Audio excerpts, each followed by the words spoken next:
Hello friends, welcome to made G WiFi कक्षा। मैं संदीप आज आपके साथ फिजिक्स के एक इंपॉर्टेंट टॉपिक रेडियो एक्टिविटी के साथ आया हूं।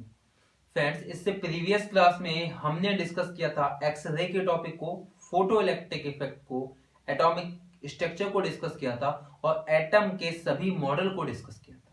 तो आप प्रीवियस क्लास में जाके उन वीडियोस को, उन लेक्चर को देख सकते हैं और समझ सकते हैं, जिससे आपका फिजिक्स के कुछ टॉपिक आपके बहुत अच्छे से कंप्लीट हो जाएं।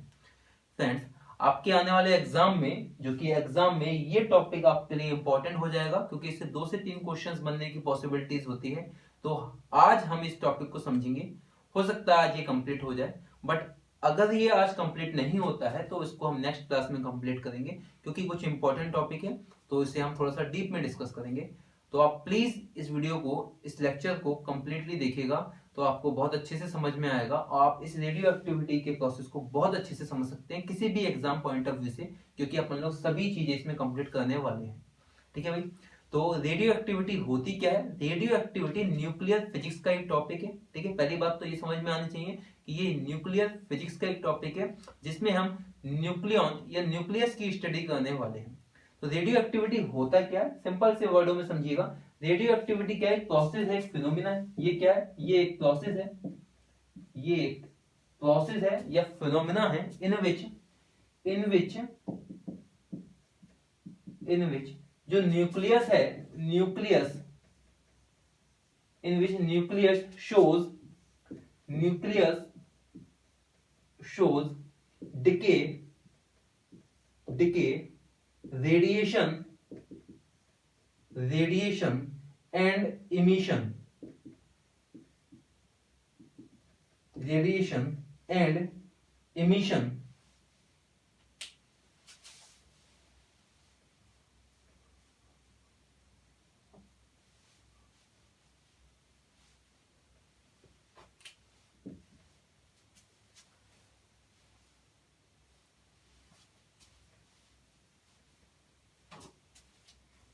Radioactivity is a process in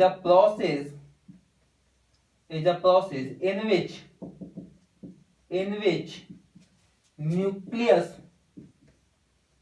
nucleus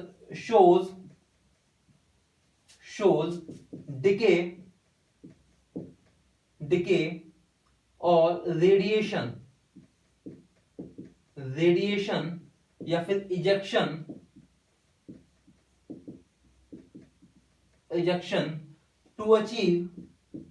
to get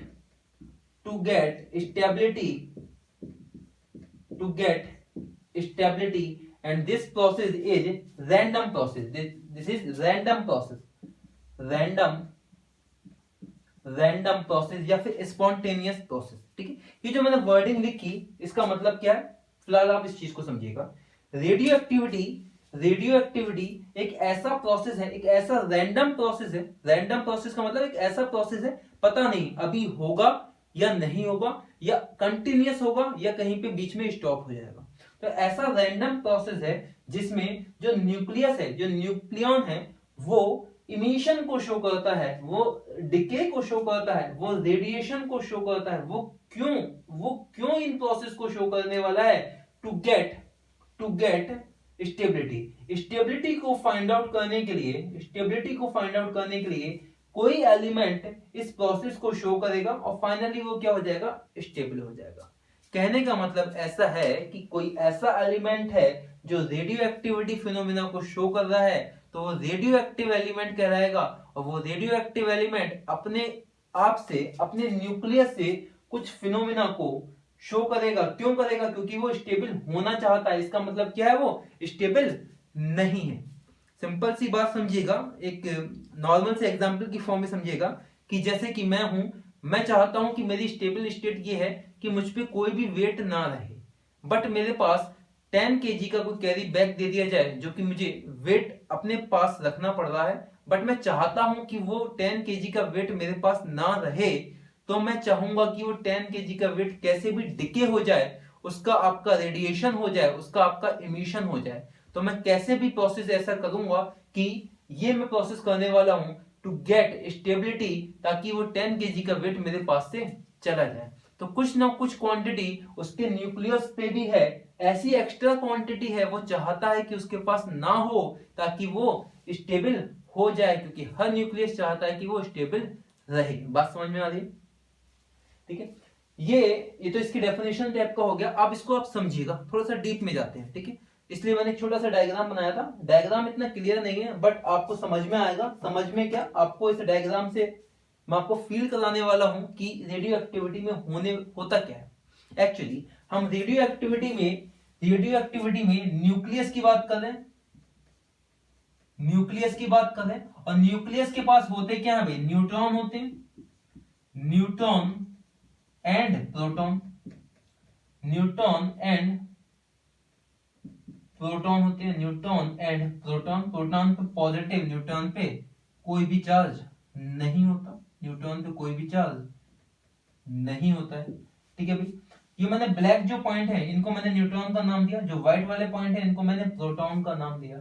तो जो न्यूक्लियस है वो न्यूट्रॉन और प्रोटॉन को कंबाइन एक बॉल है, एक फुटबॉल है, स्फीयर है, जो कि टाइटली बाउंड है। ये बात सबको पता है कि न्यूक्लियस में, न्यूक्ली में प्रोटॉन होते हैं और न्यूट्रॉन का कॉम्बिनेशन होता है। तो ये क्या है, टाइटली बाउंड है। ठीक है, एक दूसरे से क्या है, बंधे हुए हैं। ठीक है, ये बंधे हुए क्यों हैं, ये बंधे हुए इसलिए हैं क्योंकि न्यूक्लियस का फोर्स लगा हुआ है। न्यूक्लियस का फोर्स होने की वजह से ये एक बंच की फॉर्म में, एक पैकेट की फॉर्म में, एक बॉल की फॉर्म में अटैच है। अब देखो भाई यहां होता क्या है, रेडियो एक्टिविटी का प्रोसेस क्यों होता है।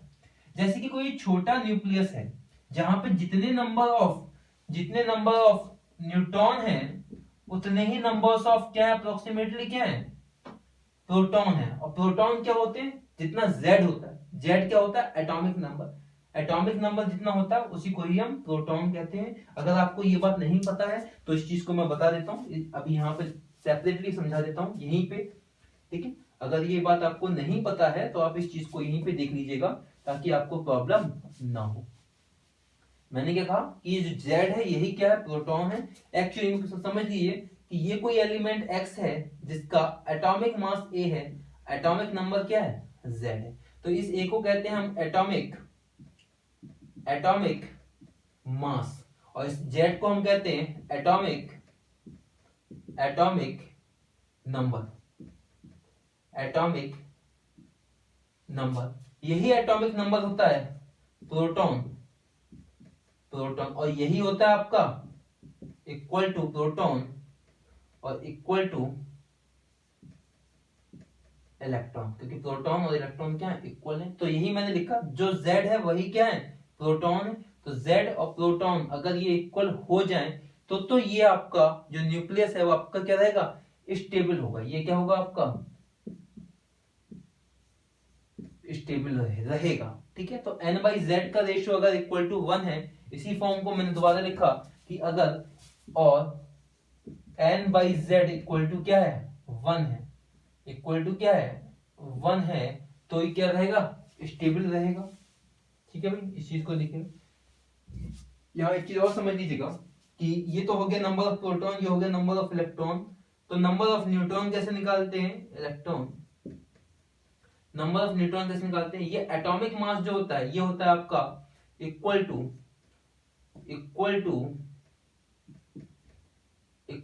न्यूट्रॉन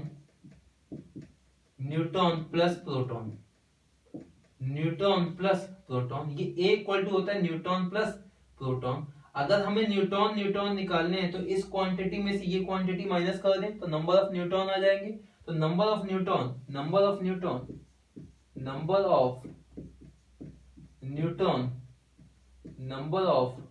न्यूट्रॉन इक्वल टू क्या हो जाएगा, ए माइनस का जेड, क्योंकि ए में क्या है, न्यूट्रॉन प्लस प्रोटॉन दोनों है, और इसमें क्या है, प्रोटॉन से प्रोटॉन कैंसिल हो जाएगा, नंबर ऑफ न्यूट्रॉन आपको मिल जाएंगे। तो ये हो गया number of proton, number of electron और नंबर ऑफ न्यूट्रॉन निकालने का प्रोसेस।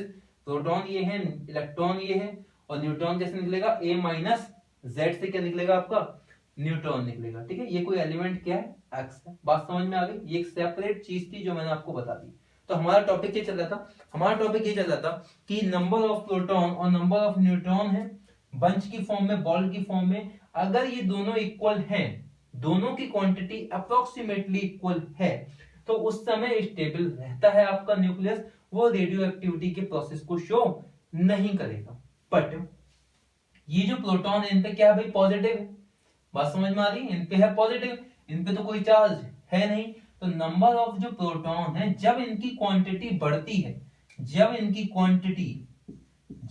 क्वांटिटी बढ़ती है, ये बड़ी फुटबॉल बन जाएगी, ये बड़ी फुटबॉल बनेगी, जब इनकी क्वांटिटी बढ़ेगी, बढ़ती है, तो इनमें रिपल्शन का फोर्स ज्यादा होगा, इलेक्ट्रोस्टैटिक रिपल्शन होगा। क्यों? क्योंकि दोनों ही क्या है, पॉजिटिव हैं, दोनों ही क्या है, पॉजिटिव हैं, पॉजिटिव और पॉजिटिव। तो नंबर ऑफ प्रोटॉन्स जैसे जैसे बढ़ते जाएंगे तो इनमें क्या है, रिपल्शन का फोर्स बढ़ता जाएगा, और जैसे जैसे नंबर ऑफ प्रोटॉन बढ़ने से number of force of repulsion ज्यादा हो जाएगा, तो ये क्या रहेगा, अपने आप में स्टेबल नहीं रहेगा, तो ये स्टेबिलिटी को अपने लूज करेगा, और ये चाहेगा कि कुछ इसमें ऐसा प्रोसेस हो जाए कि ये नंबर ऑफ प्रोटॉन या तो कम हो जाए या फिर नंबर ऑफ न्यूट्रॉन ज्यादा हो जाए, तो ये कुल मिला के बैलेंस की कंडीशन लाना चाहेगा कि वहां स्टेबिलिटी आ जाए। तो हैवियर न्यूक्लियस में जो बड़े न्यूक्लिय होते हैं उनमें क्या होता है, उनमें n/z का रेशो ग्रेटर देन 1 हो जाता है। इसका मतलब क्या है, और n is greater than z, sorry n is ये नंबर ऑफ, ये हैवी के अंदर क्या हो जाता है, n less than z, n less than z, तो n लेस देन z हो गया, और z क्या है, प्रोटॉन, z क्या है, प्रोटॉन, तो यहां क्या, प्रोटॉन ज्यादा हो गए तो रिपल्शन ज्यादा हो गया, और रिपल्शन ज्यादा होने की वजह से वहां स्टेबिलिटी क्या हो गई, लूज हो गई, तो ये नॉट स्टेबल। अगर इनको स्टेबल होना है, अगर इनको स्टेबल की कंडीशन चाहिए, तो स्टेबल के लिए क्या हो जाएगा, n/z इज ग्रेटर देन 1, ठीक है, ग्रेटर देन और इक्वल टू 1 कर सकते हैं, कंडीशन क्या होगी, n/z greater than equal to 1। Neutron ज्यादा हो जाएंगे तो कोई इशू नहीं, क्योंकि उनमें कोई रिपल्शन का फोर्स नहीं लग रहा, बट नंबर ऑफ प्रोटॉन अगर ज्यादा हो गया तो आपका रिपल्शन का फोर्स हो जाएगा, तो वो क्या हो जाएगा, नॉट स्टेबल हो जाएगा। तो हैवी न्यूक्लियस जो होते हैं वो स्टेबल नहीं होते हैं, तो उसी स्टेबिलिटी को फाइंड आउट किया जाता है, उसी स्टेबिलिटी को लाने के लिए न्यूक्लियस अपने आप में ही कुछ डिके के प्रोसेस को शो करेगा, और वो जो डिके का प्रोसेस होता है, उस डिके या उस इमिशन या उस रेडिएशन का जो प्रोसेस होता है, उसी को ही हम रेडियो एक्टिविटी कहते हैं। और जो एलिमेंट इस रेडियो एक्टिविटी को शो करता है उसे हम रेडियो एक्टिव एलिमेंट कहते हैं। उन एलिमेंट को हम, वो जो एलिमेंट होते हैं उन्हें हम रेडियो एक्टिव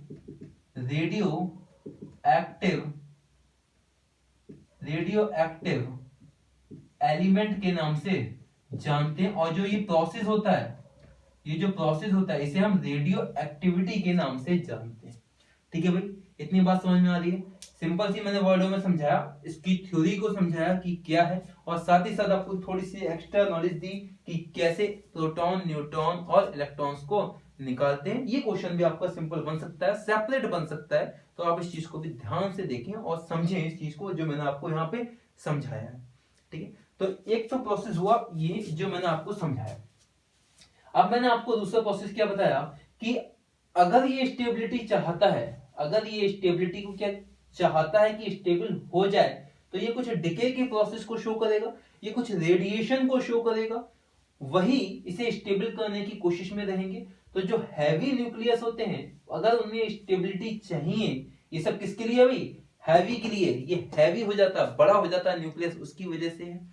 तो ये जो हैवी न्यूक्लियस है उनके लिए है, अगर उन्हें स्टेबिलिटी चाहिए तो वो 3 तरीके के डिके को शो करते हैं मेनली। एक होता है अल्फा डिके, एक होता है आपका बीटा डिके, और एक होता है आपका gamma decay. Alpha decay, beta decay और गामा डिके, ये 3 तरीके के डिके के प्रोसेस होते हैं, इनकी वजह से स्टेबिलिटी आ जाती है किसमें, न्यूक्लियस में। तो ये स्टेबिलिटी एग्जांपल है, बहुत से एग्जांपल है, आप जब भी अपने नोट्स को आप देखेंगे या कोई क्वेश्चन है तो उसमें एग्जाम्पल की फॉर्म में हो सकता है दिया हुआ हो, बट ये एग्जाम्पल सीधे नहीं आएंगे। तो आपके लिए जो इम्पोर्टेंट है वो इसका भी ये कॉन्सेप्ट है, आप इस कॉन्सेप्ट को समझिएगा। एग्जाम्पल में आपको पीडीएफ की फॉर्म में आपको अपलोड कर दूंगा, तो आप वो देख सकते हैं एग्जाम्पल कौन कौन से हैं, ठीक है। जैसे कोबाल्ट का है, लिथियम के हैं, ठीक है। लिथियम क्या हो गया, एक आपका स्मॉल न्यूक्लियस हो गया, तो स्टेबिलिटी है या नहीं है, ये सब चीजें उन एग्जाम्पलों पे जा सकते हैं। ऑक्सीजन के फॉर्म में भी जा सकते हैं, यूरेनियम, थ्योरियम, इन सब के फॉर्म में जा सकते हैं। फिलहाल अभी हम कुछ थ्योरी के कॉन्सेप्ट को डिस्कस कर रहे हैं। अल्फा डिके, बीटा डिके और गामा डिके। जब भी अल्फा डिके होगा तो इजेक्शन होगा किसका, इजेक्शन होगा हीलियम का। हीलियम का 2 4 इसका क्या होगा, इजेक्शन। हीलियम हीलियम का इजेक्शन होगा। जब बीटा डिके होगा तो आपका आपका इलेक्ट्रॉन का इजेक्शन होगा, इलेक्ट्रॉन इजेक्शन। ये शायद आपको ना लिख रहा हूं, यहां लिखा इलेक्ट्रॉन इजेक्शन। हीलियम का इजेक्शन होगा, यहाँ इलेक्ट्रॉन का इजेक्शन होगा। और जो गामा डिके है, रेडिएशन है, गामा रे का रेडिएशन होगा, यहाँ पे क्या होगा, रेडिएशन होगा। कहने का मतलब ये है कि जब कोई एलिमेंट ऐसा है, जब कोई एलिमेंट ऐसा है, एक्स कोई एलिमेंट है जिसके पास ए है, इस साइड मैंने लिख दिया ए है और ये जेड है, ऐसे भी नोटेशन होता है। और वैसे तो यहाँ लिखना चाहिए ए इस साइड हो गया, जेड इस साइड हो गया, ऐसे भी लिख सकते हैं। ए है, जेड है, तो जब ये अल्फा डिके की प्रोसेस को शो करेगा, अल्फा डिके की प्रोसेस को शो करेगा, तो ये जो एक्स है ये आपका हीलियम को निकाल देगा, हीलियम 2 और 4 को आउट कर देगा। एक्स की जगह क्या हो जाएगा, अब ये वाई बनाएगा, कोई एलिमेंट, दूसरा एलिमेंट बनाएगा जिसमें ए क्या होगा, 4 क्वांटिटी कम होगी, और जेड क्या होगी, 2 क्वांटिटी कम होगी। कहने का मतलब ये एटॉमिक नंबर Z-2 हो जाएगा, और एटॉमिक मास जो है वो क्या हो जाएगा, A-4 हो जाएगा। और प्लस इसके अलावा एक एक्स्ट्रा टर्म यहाँ पे होता है म्यू, और म्यू पे क्या है, बार लगा हुआ है। म्यू क्या है, बार लगा हुआ है। इसे एंटी न्यूट्रिनो कहते हैं, या न्यूट्रिनो या एंटी न्यूट्रिनो कहते हैं। ये एक एनर्जी, फोटोन का ही एक फॉर्म है, तो आपको इस पे नहीं जाना अभी। ये एंटी न्यूट्रिनो एक एनर्जी का ही फॉर्मेट है।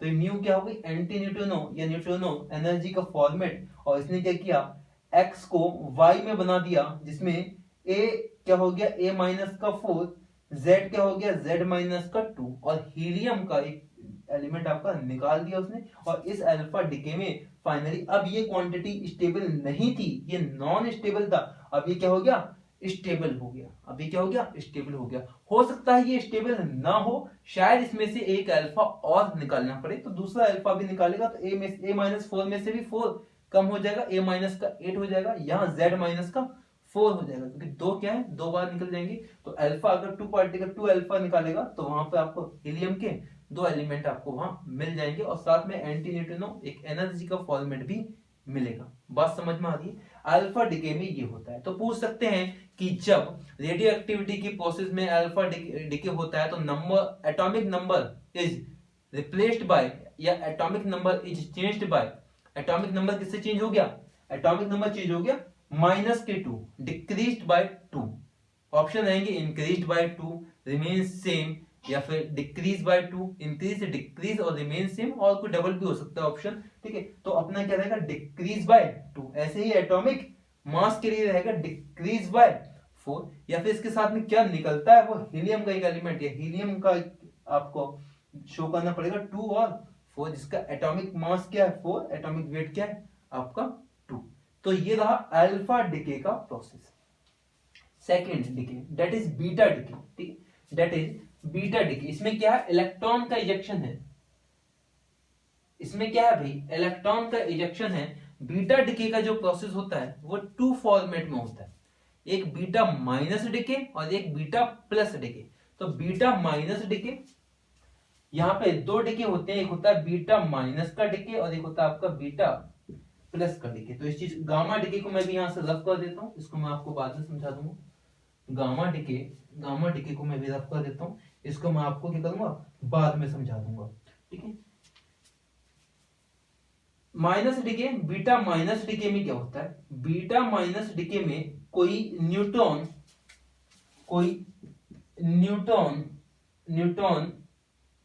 अपने आप को प्रोटॉन में बनाना चाहता है, न्यूट्रॉन प्रोटॉन में तब्दील हो जाएगा, न्यूट्रॉन होता है 1 0, और जब ये प्रोटॉन में होगा तो 1 1, और साथ ही साथ एक इलेक्ट्रॉन दैट इज माइनस का 1 और 0, और साथ में न्यूट्रिनो या एंटी न्यूट्रिनो एनर्जी का एक फॉर्मेट। कहने का मतलब ये है, जब आपका बीटा माइनस डिके होता है तो एक इलेक्ट्रॉन इजेक्ट होता है, लिखा हुआ है भाई बीटा डिके में क्या होगा, इलेक्ट्रॉन का इजेक्शन होगा, इलेक्ट्रॉन का इजेक्शन हो गया जिसपे क्या है माइनस का 1 है, और जब इसको आप कंबाइन करोगे -1 और +1, ये तो भाई नॉर्मल मैथमेटिक्स हो गई, -1 +1 क्या हो गया 0, दैट इज 0, 1 और 0 दैट इज 1, दैट इज 1, और साथ में क्या निकलेगी एनर्जी का एक फॉर्मेट निकलेगा म्यू बार। बात समझ में आ रही है? तो ये बीटा माइनस डिके का प्रोसेस है, इसमें न्यूट्रॉन अपने आप को प्रोटॉन में बदलेगा और एक इलेक्ट्रॉन को इजेक्ट करेगा। बात समझ में आई? बीटा प्लस जो है डिके, ये एक रिवर्स प्रोसेस है बीटा माइनस डिके का। वैसे आपसे क्वेश्चन पूछा जाएगा बीटा डिके में होता क्या, तो बीटा डिके में इलेक्ट्रॉन का इजेक्शन होता है। इसके अलावा बीटा डिके की दो चीजें और हैं, बीटा माइनस डिके और बीटा प्लस डिके। तो बीटा प्लस डिके में इसका रिवर्स प्रोसेस होता है, ये न्यूट्रॉन टू प्रोटॉन हुआ, ये प्रोटॉन टू न्यूट्रॉन होगा, प्रोटॉन, और इसको किस में तब्दील होगा, ये न्यूट्रॉन में। तो न्यूट्रॉन पे आने के लिए 1 1 और 0, इस इक्वेशन को इक्वल करना है तो यहाँ +1 ऐड होना चाहिए, तो एक यहाँ पॉजिट्रॉन अटैच होता है, ये इलेक्ट्रॉन का ही एक फैमिली मेंबर है, इलेक्ट्रॉन पे नेगेटिव चार्ज है और पॉजिट्रॉन पे क्या है +1 का चार्ज है, और साथ में एनर्जी का फॉर्मेट म्यू बार। तो जब इन दोनों को कंबाइन करोगे 0 प्लस का 1 दैट इज 1 1 यहाँ लिखा हुआ है, 1 + 0 दैट इज 1 यहाँ लिखा है। तो बीटा प्लस डिके में प्रोटॉन टू न्यूट्रॉन होगा, और प्लस जो एलिमेंट निकलेगा, इसे कहते हैं पॉजिट्रॉन, पॉजिट्रॉन पॉजिट्रॉन, ये इलेक्ट्रॉन की तरह ही है पॉजिट्रॉन, बट इस पे चार्ज क्या होता है पॉजिटिव होता है, और ये क्या है इलेक्ट्रॉन, ये क्या है इलेक्ट्रॉन। तो बीटा डिके में दोनों ही प्रोसेस हो रहे हैं, एक इलेक्ट्रॉन का इजेक्शन हो रहा है और साथ में क्या है पॉजिट्रॉन का भी इजेक्शन हो रहा है। तो इलेक्ट्रॉन इजेक्शन, और यहीं पे लिख सकते हैं हमसे इलेक्ट्रॉन का इजेक्शन और positron positron ejection, positron ejection, electron का इजेक्शन और पॉजिट्रॉन का इजेक्शन होता है इस प्रोसेस में। बात समझ में आई भाई? तो मैंने अभी तक आपको अल्फा डिके बताया और बीटा डिके बताया। गामा डिके क्या होता है कि कोई एलिमेंट है वो एक्साइटेड स्टेट में है, वो कुछ एनर्जी को रिलीज करेगा, और एनर्जी को रिलीज करते ही वो क्या हो जाएगा एक स्टेबल स्टेट में आ जाएगा, और जो एनर्जी रिलीज होती है in the form of gamma ray की फॉर्म में रिलीज होती है, तो वो कहलाता है आपका गामा डिके। तो उस चीज को भी मैं यहां लिख देता हूं कि गामा डिके क्या है। गामा डिके में क्या होगा, गामा डिके जैसे कि इस तरीके से आप समझिएगा कि कोई एलिमेंट है एक्स, कोई एलिमेंट है एक्स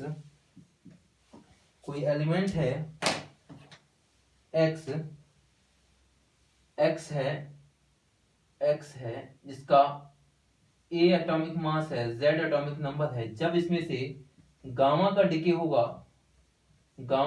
होगा तो ये जो है आपका कोई एलिमेंट वाई बनाएगा जिसका एटॉमिक मास सेम रहेगा और जो एटॉमिक वेट है वो भी आपका सेम है, प्लस एक गामा रे निकलेगी 0 0, और प्लस का आपका एंटीनो और जो भी है आपका क्या था एंटीनो और न्यूट्रिनो और एंटी न्यूट्रिनो और न्यूट्रिनो, या फिर कहें हाई एनर्जी का एक फॉर्मेट निकलेगा एंटीनो और, ठीक है। ये रहा आपका गामा रे का, ठीक है। गामा रे हो गया, गामा रे में क्या होगा एलिमेंट क्या है, ये क्या है हाई एक्साइटेड स्टेट में है, ये क्या है हाई एक्साइटेड स्टेट में है, और ये क्या है स्टेबल स्टेट में आ सकता है, नहीं आया तो फिर से गामा का इजेक्शन हो सकता है। तो ये क्या हो गया आपका एक प्रोसेस हो गया हाई एनर्जी, जिसे आपको ना दिख रहा हो, यहाँ लिखा है गामा के साथ प्लस हाई एनर्जी का एक फॉर्मेट भी निकलेगा। भाई बात समझ में आई?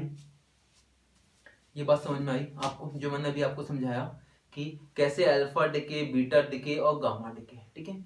तो एक थ्योरी के पोर्शन को हमने कंप्लीट किया, फिर हमने डिके को देखा। जैसे हम थ्योरी पे चले कि न्यूक्लियस कैसे स्टेबिलिटी चाहता है, क्यों चाहता है, एन और जेड का क्या रिलेशन है, कैसे एटॉमिक मास और कैसे एटॉमिक नंबर से हम प्रोटॉन, न्यूट्रॉन और इलेक्ट्रॉन की क्वांटिटी को कैसे निकालते हैं, और इसमें जो डिके है, अल्फा डिके, बीटा डिके और गामा डिके, वो कैसा है। क्वेश्चन आपके पास ऐसा हो सकता है कि कोई एलिमेंट आपको दे दिया गया x, उसके ऊपर कोई क्वांटिटी दे दी गई एटॉमिक नंबर, और नीचे दिया एटॉमिक वेट और उसका एटॉमिक मास और एटॉमिक नंबर दिया हुआ है। उसमें से पहले निकाला हमने अल्फा, पहले मैंने निकाला एक अल्फा, फिर कोई चीज बनी, फिर मैंने निकाला बीटा, ठीक है, फिर यह मैंने निकाला गामा। तो फाइनली आपसे पूछ सकते हैं कि आपका जो लास्ट स्टेज का एलिमेंट जो बचा है उसके पास एटॉमिक नंबर क्या होगा, एटॉमिक मास क्या होगा। तो आपको पता होना चाहिए कि जब अल्फा निकलेगा तो कितने का इंप्रूवमेंट है, कितने का डिके है, इस सब चीजों के बारे में आपको नॉलेज होनी चाहिए। वो चीजें मैंने आपको यहाँ लिख दी। ये क्वेश्चन की फॉर्म में यही चीजें आती हैं। ऐसा आएगा कि beta minus decay shows the process of neutron to proton conversion, proton to neutron conversion, either proton to neutron और न्यूट्रॉन टू प्रोटॉन और नन ऑफ दिस। तो बीटा माइनस कन्वर्जन क्या दिखा रहेगा, न्यूट्रॉन टू प्रोटॉन कन्वर्जन को दिखा रहा है, और इलेक्ट्रॉन का क्या दिखा रहेगा, इजेक्शन दिखा रहा है। बात समझ में आ गई। सिंपल सा ऐसे ही बीटा प्लस कन्वर्जन या बीटा डिके की प्रोसेस के लिए पूछ सकते हैं। ऐसे ही पूछ सकते हैं अल्फा में क्या हीलियम आपका निकलता है या नहीं निकलता, बीटा में निकलता है हीलियम। ऐसे कुछ ऑप्शन थ्योरी की फॉर्म में बन सकते हैं, और ऐसे ही क्वेश्चंस बनते हैं। आप क्वेश्चंस देखेंगे तो यही सब क्वेश्चंस बनते हैं, ठीक है भाई। इसके अलावा, इस प्रोसेस के अलावा जो रेडियो एक्टिविटी में एक से दो क्वेश्चन बनने की पॉसिबिलिटीज क्या है, इसकी यूनिट से होती है, तो इसकी यूनिट को भी मैं आपको यही बता देता हूं कि इसकी यूनिट का क्या फॉर्मेट रहेगा, ठीक है भाई। इसकी यूनिट का क्या फॉर्मेट रहेगा तो मैं इसको यहां बता देता हूं, इसको रफ नहीं कर रहे हैं, ठीक है। मैं एक बार आपको रिकॉल करा दूंगा सब चीजें कि ये रेडियो एक्टिविटी देने का जो प्रोसेस था, जो इसकी डिस्कवरी की थी, वो की थी आपकी हेनरी बैकरल हेनरी बैकरल ने इसकी डिस्कवरी की थी किसकी, रेडियो एक्टिविटी की, ठीक है। तो यहां पर इन्हीं के नाम से एक यूनिट मिली इन्हें, बैकर, BQ, इसे BQ से शो करेंगे। एक यूनिट तो इसकी यही है, बैकर, ठीक है। इसके अलावा ये जो डिकेइंग का प्रोसेस है, ठीक है, ये जो डिकेइंग का प्रोसेस है, इसी को ही हम कहते हैं, जैसे कि कोई एलिमेंट हमारा डिके हो रहा है तो इसे हम कहते हैं डिसइंटीग्रेशन पर सेकंड, ठीक है। डिसइंटीग्रेशन पर सेकंड, ये इसकी क्या है, यूनिट है। तो इसकी यूनिट कौन कौन सी है, इसकी यूनिट है आपकी, चलो इसे रफी कर देते हैं अल्फा वाले को, ये तो यहाँ पे आपको लिखा हुआ है, ये सिंपल सी बात है भाई। इसकी जो यूनिट है, रेडियो एक्टिविटी की जो यूनिट है, यूनिट जो है वो है आपकी डीपीएस, डिसइंटीग्रेशन पर सेकंड, इसकी एक यूनिट क्या है, डिसइंटीग्रेशन पर सेकंड। किसकी यूनिट है ये भाई, रेडियो एक्टिविटी की, ठीक है। यहां लिखा हुआ रेडियो एक्टिविटी की यूनिट क्या है, डिसइंटीग्रेशन पर सेकंड। इसके अलावा एक इसकी यूनिट और है, जो इसकी यूनिट है उसी को ही बैकरल, जो BQ से शो किया है, BQ बैकरल भी इसकी क्या है, यूनिट है, किसकी, रेडियो एक्टिविटी की क्या है, यूनिट है। और ये कहता है 1 becquerel equal to 1 DPS, disintegration per second equal to क्या होगा, बैकलर हो जाएगा, तो 1 बैकलर इक्वल टू 1 DPS। इसके अलावा दो यूनिट इसकी और है, एक इसकी यूनिट है रदरफोर्ड। 1 रदरफोर्ड इक्वल टू होता है 10 की power 6 DPS। 1 Rutherford equal to होता है 10 की पावर 6 DPS। और इसकी एक यूनिट और है 1 क्यूरी। 1 क्यूरी, क्यूरी इसकी यूनिट है। और क्यूरी क्या है? साइंटिस्ट का नाम है, रदरफोर्ड साइंटिस्ट का नाम है, बेकरल साइंटिस्ट का नाम है, और डीपीएस क्या है? डिसइंटीग्रेशन पर सेकंड है। तो 1 क्यूरी इक्वल टू होता है 3.7 इंटू 10 की पावर 10 डीपीएस, या फिर 3.7 इंटू 10 की पावर 10 बेकरल। ये इनकी क्या है भाई? यूनिट है। किसकी यूनिट है भाई? ये रेडियो एक्टिविटी की यूनिट है। ये रेडियो एक्टिविटी की क्या है? यूनिट है। तो ये आपसे पूछ सकते हैं, जिसमें से ये जो बेकरल है 1BQ, इसी को SI unit of radio activity कहते हैं। इसी को हम SI unit of radio activity कहते हैं। ठीक है भाई। तो इस प्रोसेस में, इस क्लास में मैंने जो समझाया, इसकी यूनिट भी समझा दी आपको, इसकी थ्योरी को भी समझा दिया, कैसे रेडियो एक्टिविटी को शो करेगा, इस फिनोमिना को भी समझा दिया, कैसे अल्फा डिके, बीटा डिके और गामा डिके को शो करेगा, इस चीज को भी समझा दिया। Atomic number, atomic weight, atomic mass और number of neutron, number of proton और नंबर ऑफ इलेक्ट्रॉन कैसे कैलकुलेट किए जाते हैं, ये भी मैंने आपको बता दिया। n/z के रेशो को भी मैंने आपको बता दिया। ठीक है। इसमें कुछ चीजें और रह गई हैं। एक फॉर्मूला बनेगा, ठीक है, रेडियो एक्टिविटी लॉ कहते हैं इसे, लॉ ऑफ रेडियो एक्टिविटी। ठीक है। एक फॉर्मूला बनेगा, वो इक्वेशन आएगी, वो इक्वेशन अपने लिए इंपॉर्टेंट है। उस इक्वेशन से डायरेक्ट क्वेश्चन पूछ सकते हैं, या फिर वो सीधे इक्वेशन ही पूछ सकते हैं कि रेडियो एक्टिविटी लॉ की इक्वेशन क्या होती है, या सिंपल से नंबर दे देंगे, वैल्यू दे देंगे, और फाइनली आपको कोई क्वांटिटी पूछी जाएगी। तो लॉ ऑफ रेडियो एक्टिविटी एक इक्वेशन, वो अपने लिए इंपॉर्टेंट है। उसके बाद कुछ टाइम का रिलेशन है, वो अपने लिए इंपॉर्टेंट है। ये अपने 2 पॉइंट ऐसे रह गए हैं जो आज की क्लास में मैं आपको कंप्लीट नहीं करा रहा हूं, क्योंकि लेंथ क्या है, ज्यादा हो जाएगी वीडियो की, लेक्चर की लेंथ ज्यादा हो जाएगी। तो आप भी ज्यादा लंबे लेक्चर नहीं देखते हैं, ठीक है, मुझे भी पता है। तो मैं नेक्स्ट क्लास में जो इसका रिमेनिंग टॉपिक है, किसका? रेडियो एक्टिविटी का रिमेनिंग टॉपिक है, उसे कंप्लीट करा दूंगा। तो आपको ये चीज समझ में आई हो तो बहुत अच्छी बात है। आपसे दोबारा देखिएगा, बहुत अच्छे से समझ में आएगा। और इसको जब आप पढ़ेंगे तो आपको अच्छा फील होगा, क्योंकि जो नंबर ऑफ क्वेश्चंस हैं वो आपको इन्हीं से मिलेंगे। ये मैंने फुल क्वांटिटी दे दी कि जितनी क्वांटिटी हो सकती है, जहां से क्वेश्चंस बनने की पॉसिबिलिटीज है, वो सब चीजें मैंने आपको दे दी। ठीक है। तो आपके एग्जाम में जो ये टॉपिक है, यहीं से क्वेश्चन बनेगा, तो आप इस चीज को देख लीजिएगा। जो प्रीवियस ईयर के क्वेश्चन है उनमें मैच करेगा, तो ये सब चीजें आपको क्वेश्चंस के फॉर्म में मिल जाएंगे। ठीक है। टेलीग्राम का लिंक आपको डिस्क्रिप्शन बॉक्स में है, आप वहां से ज्वाइन हो सकते हैं। कोई बात पूछनी हो, कोई चीज समझ में ना आए तो कमेंट सेक्शन में बताइएगा। उस चीज को मैं नेक्स्ट क्लास में आपको फिर से डिस्कस कर दूंगा कि ये चीज कैसे हुई, ये चीज कैसे नहीं हुई। तो आप इस चीज को मुझे बताइएगा। जब तक आप बताएंगे नहीं, तब तक मुझे समझ में नहीं आएगा कि आप क्या पूछना चाहते हैं, मुझे क्या बताना चाहिए। तो जब तक ये कोर्स चल रहा है एयरपोर्ट अथॉरिटी ऑफ इंडिया का, तब तक आप पूछ सकते हैं। फिजिक्स की मैं सभी लेक्चर्स को कंप्लीट कराने वाला हूँ, आप देख लीजिएगा। अगर आपको इसके अलावा कोई सब्जेक्ट पढ़ना है तो आप मुझे बताइएगा। मैथमेटिक्स हो गया या फिर आपको कोई भी और सब्जेक्ट हो गया, आप मुझे बताइएगा, तो मैं आपको वो भी पढ़ा सकता हूँ। और आपको जी चीजें जो मिल रही है, जितनी भी चीजें इस क्वांटिटी मिल रही है, ये आपको फ्री ऑफ कॉस्ट है। तो आपको कुछ जा तो रहा नहीं है, सिर्फ आपसे इतनी ही रिक्वेस्ट है, अगर आपको ये कंटेंट अच्छा लगे, आपको लगे कि हाँ आपके लिए फ्रूटफुल है, आपको अच्छा लगे, तो आप लाइक कीजिएगा, चैनल को सब्सक्राइब कीजिएगा, बेल आइकन पर दबाइएगा, क्लिक कीजिएगा, ताकि नेक्स्ट वीडियो का नोटिफिकेशन आपको मिल जाए और आप मुझसे जुड़े रहें, मेड वाईफाई कक्षा से जुड़े रहें। और जुड़े रहने के लिए बहुत बहुत धन्यवाद। Have a good day, bye bye.